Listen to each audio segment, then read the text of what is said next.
Israel ও আমেরিকার সাথে ইরানের যুদ্ধ এখন পঞ্চম সপ্তাহে পদার্পণ হয়েছে। আজকে যখন আমি আপনাদের সাথে কথা বলছি তখন 31তম দিন, তার মানে 50 ঢুকে গেল।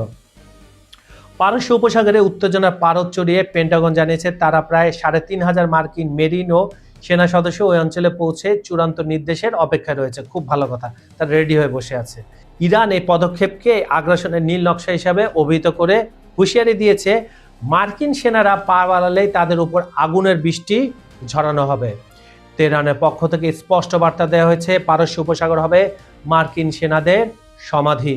ইসরায়েলি প্রধানমন্ত্রী বেনিয়ামিন নেতানিয়াহু দক্ষিণ লেবাননে একটি নিরাপদ অঞ্চল বা সিকিউরিটি জোন সম্প্রসারণের ঘোষণা দিয়েছেন। সমালোচকরা একে সরাসরি দখলদারিত্ব হিসাবে দেখছেন। ইসরায়েলি বিমান হামলায় তেহরানে কাতার ভিত্তিক একটি নিউজ চ্যানেলের অফিস বিধ্বস্ত হয়েছে। ইরানের পাল্টা আঘাত ও সামরিক সক্ষমতা। আমেরিকা দাবি করেছিল তারা ইরানের সামরিক শক্তি গুড়িয়ে দিয়েছে, কিন্তু বাস্তব চিত্র একেবারে ভিন্ন। ইসরায়েলের নেভেগ মরুভূমির শিল্পাঞ্চলে ইরানি ক্ষেপণাস্ত্রের আঘাত, ভয়াবহ আগুন জ্বলতে দেখা গেছে।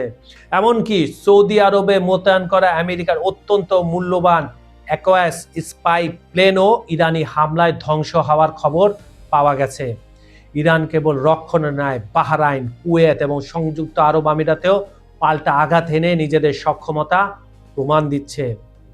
অবরুদ্ধ বিশ্ব অর্থনীতি ও জ্বালানি সংকট। ইয়েমেনের প্রক্সি যোদ্ধারা লোহিত সাগরে নতুন করে ক্ষেপণাস্ত্র হামলা বিশ্ব বাণিজ্যে বড় ধরনের ধস নামিয়েছে। হরমুজ প্রণালী ও বাবা আল মান্দা প্রণালীর অস্থিরতায় জ্বালানি তেলের সরবরাহ ব্যবস্থা ভেঙে পড়েছে। এর প্রভাব পড়েছে সরাসরি সাধারণ মানুষের পকেটে। এশিয়া ও আফ্রিকার কি অবস্থা? ফিলিপাইনে 4 দিনের কর্মদিবস চালু হয়েছে। থাইল্যান্ডে লিফট ব্যবহার বন্ধ করে সিঁড়ি ব্যবহারের নির্দেশ দেওয়া হয়েছে। বাংলাদেশ ও শ্রীলঙ্কায় জ্বালানি রেশনিং এবং বিশ্ববিদ্যালয় বন্ধের মতো ঘটনা ঘটছে। অস্ট্রেলিয়া গণপরিবহন ফ্রি করে দেওয়া হয়েছে এবং মিশরে বিদ্যুৎ সাশ্রয় রাত 9টার পর সব দোকানপাট বন্ধ রাখার নির্দেশ দেওয়া হয়েছে। ব্রিটেনে যুক্তরাজ্যের জ্বালানি তেলের দাম প্রায় 15% থেকে 26% পর্যন্ত বৃদ্ধি পেয়েছে, যা খাদ্যদ্রব্যের দামকেও উস্কে দিচ্ছে। ডোনাল্ড ট্রাম্পের রাজনৈতিক অগ্নি পরীক্ষা। মার্কিন প্রেসিডেন্ট ডোনাল্ড ট্রাম্পের জন্য এটি এখন অস্তিত্বের লড়াই। একদিকে যুদ্ধের খরচ ও তেলের দাম বৃদ্ধিতে খোদ আমেরিকার আলাবামার মতো রিপাবলিকান ঘাঁটিগুলোতে কৃষকরা ক্ষুব্ধ, অন্যদিকে ট্রাম্প দাবি করছেন তিনি পিছু হটবেন না। মার্কিনীদের মধ্যে একটি বড় অংশ এই যুদ্ধের বিপক্ষে থাকলেও ট্রাম্পের অন্ধ সমর্থকরা এখনো তার উপর আস্থা রাখছেন। তবে বুটস অন দ্য গ্রাউন্ড বা সরাসরি পদাতিক সেনা নামানোর সিদ্ধান্ত ট্রাম্পের জন্য এক ভয়াবহ রাজনৈতিক ঝুঁকি হতে পারে। বন্ধুরা, ইতিহাস সাক্ষী আছে, যখন দুই সিংহ এক জঙ্গলে প্রবেশ করে তখনই বনের মানচিত্র বদলে যায়। পুতিন আর মোস্তফা খামেনি আজ সেই সিংহ যারা মার্কিন ঈগলের ডানা ছেটে ফেলার মরণ কামড় দিচ্ছে। জেলেনস্কির ফাঁস করা সেই মানচিত্র কিংবা সৌদি আরবে মার্কিন ঘাটের ধ্বংসস্তূপ, এগুলো কেবল বিচ্ছিন্ন কোনো ঘটনা নয়, এগুলো হলো এক মহাপ্রলয়ের ট্রেলার।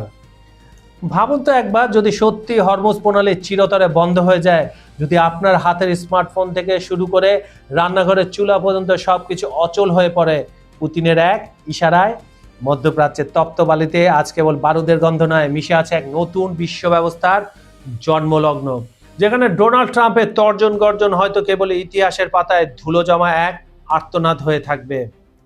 পর্দার আড়ালে মাস্টার প্ল্যান তৈরি শেষ, দাবার গুটি চালানো হয়ে গেছে। এখন প্রশ্ন একটাই, তৃতীয় বিশ্বযুদ্ধের সেই লাল বোতামে কি তবে আঙুল রেখেই দিয়েছেন পুতিন, নাকি খামেনির মিসাইলগুলো হবে হোয়াইট হাউসের কফিনে শেষ পেরেক?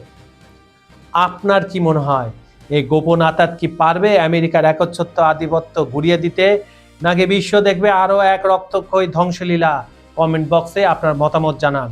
আপনাদের একটি কমেন্ট হয়তো বদলে দিতে পারে আগামীর আলোচনার মোড়। আজ এই পর্যন্ত পৃথিবীর যে প্রান্তে থেকে আমাদের দেখছেন, বাংলাদেশ, ভারত কিংবা মধ্যপ্রাচ্য, সবাইকে জানাই কৃতজ্ঞতা। পর্দার পেছনের অন্ধকার সত্যগুলো জানতে চোখ রাখুন খবর সংযোগে। আমি কাজল হায়দার বিদায় নিচ্ছি, দেখা হবে পরের ভিডিওতে নতুন কোনো বিস্ফোরক ইস্যু নিয়ে। ততক্ষণ ভালো থাকুন, সতর্ক থাকুন এবং নিরাপদে থাকুন। ধন্যবাদ সবাইকে।